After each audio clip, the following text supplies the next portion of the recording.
Salut tout le monde, j'espère que vous allez bien, que vous êtes en forme. J'avais juste un petit message à vous partager ce soir et à vous faire passer, puisque pour moi il me semblait important. J'espère que vous m'entendrez bien, puisqu'à Lisbonne, partout où tu es, ça souffle. Donc j'espère que ça soufflera pas trop juste là pendant 5 minutes. En fait, l'idée de ce message, il m'est venu tout simplement de deux petits événements qui se sont passés, notamment là quand je suis au téléphone avec des clients pour Netflix parce que pour ceux qui ne savent pas, à côté de lancer mon entreprise, je travaille en call center pour l'instant.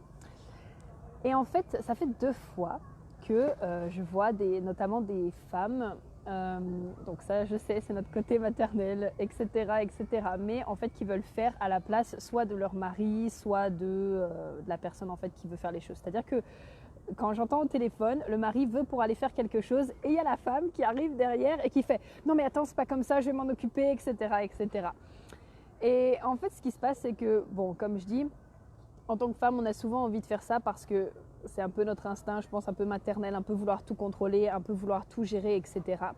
Et ce qui se passe, c'est que on fait ça également avec les enfants et je sais aussi que ça peut arriver aux hommes, notamment par exemple avec les femmes, pareil, là donc dans des domaines peut-être plus mécaniques, etc., de dire non mais attends, tu sais pas faire, je vais le faire, etc.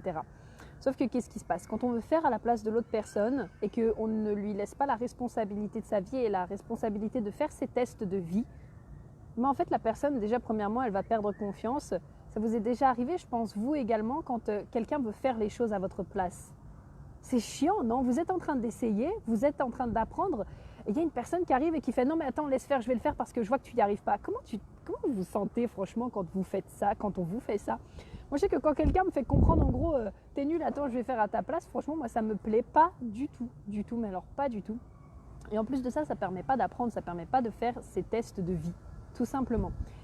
Et moi, je trouve que c'est tellement important de laisser les gens, même s'ils ont à se planter, mais à se planter. En fait, en France, je ne sais pas si c'est que en France, mais en fait, moi, je remarque que dans la mentalité, on a envie d'éviter à tout prix que les gens y fassent des erreurs. Vous voyez, quand je vous dis que ça souffle tout le temps à Lisbonne, c'est tout le temps ça, ça souffle tout le temps. J'espère que vous m'entendez. Mais on a envie à tout prix que les gens ne fassent pas d'erreurs. Mais pourquoi? Enfin, pas des erreurs, pardon, plutôt de leur test de vie. Mais pourquoi? Pourquoi on veut empêcher les gens de faire leur test de vie? Vous savez, c'est en faisant vos propres tests que vous-même vous avez appris que c'était pas bien. Donc je comprends qu'on ait envie en fait de vouloir faire en sorte que les autres ne fassent pas leur test de vie. Mais le souci, c'est qu'en faisant ça, comme je dis, la personne, elle devient totalement déresponsabilisée, elle devient assistée, puis finalement elle ne croit plus en elle et finalement elle avance plus sur son chemin comme elle pourrait. Et en fait, ça ne lui permet pas de trouver d'autres solutions. Parce que peut-être que toi, là où tu as bloqué sur le souci, la personne va trouver une autre solution. Je vous prends par exemple l'exemple des lacets. Moi, je ne les fais absolument pas comme tout le monde. C'est-à-dire que moi, je les fais totalement à l'envers. Je sais que les personnes, en général, je crois, elles le font en partant sur la droite et elles font une boucle. Et en fait, ça fait le lacet. Moi, pas du tout. Moi, en fait, j'ai jamais réussi à faire les lacets comme ça. Donc, en fait, je prends ma boucle, je fais 2 boucles en partant comme ça, en tournant sur la droite. Et en fait, ça me fait quand même mon lacet. Et ça a fonctionné. Pourquoi? Parce que j'ai pu faire mon test de vie, donc j'ai pas fait comme tout le monde, mais ça a fonctionné pour moi. Et le plus important, c'est que ça fonctionne. Et quand on empêche les gens de faire leur test de vie, c'est ce que je vous dis, finalement, je pense que on les rend vraiment, comme je vous disais, assez assistés. Puis finalement, en perdant confiance en eux, ils vont plus pouvoir laisser leur pouvoir s'exprimer en eux. Donc certes, quand eux, ils font leur propre test, on sait ce qui va se passer, on sait que voilà, il va sortir avec telle personne, on sait que c'est pas une mauvaise personne, on sait qu'il va rentrer dans ce job, on sait que ça va pas lui plaire, on sait qu'elle va faire ce genre d'études, on sait que ça ne va pas plaire. Mais ça ne sert à rien de vouloir contrôler les faits et gestes de la personne. Laissez-les faire leur test, laissez les personnes faire leur test. Et tant que la personne ne vous a pas demandé d'aide, mais laissez-la tranquille, la personne. Si elle a vraiment besoin de votre aide, elle viendra vous demander. Surtout, bon, là je m'adresse un peu aussi quand même aux femmes, mais aux hommes également. Mais ce côté maternel qu'on a envie de vouloir bien faire à la place des personnes, laissez-le de côté. Laissez votre mari faire tranquille ce qu'il a à faire, ou votre conjoint, ou votre enfant. Votre enfant, il va peut-être pas s'habiller correctement, mais laissez-le faire ses tests. Ok, il va peut-être choisir les vêtements qui vont peut-être pas ensemble. Laissez-le faire ses tests, il s'en rendra compte lui-même.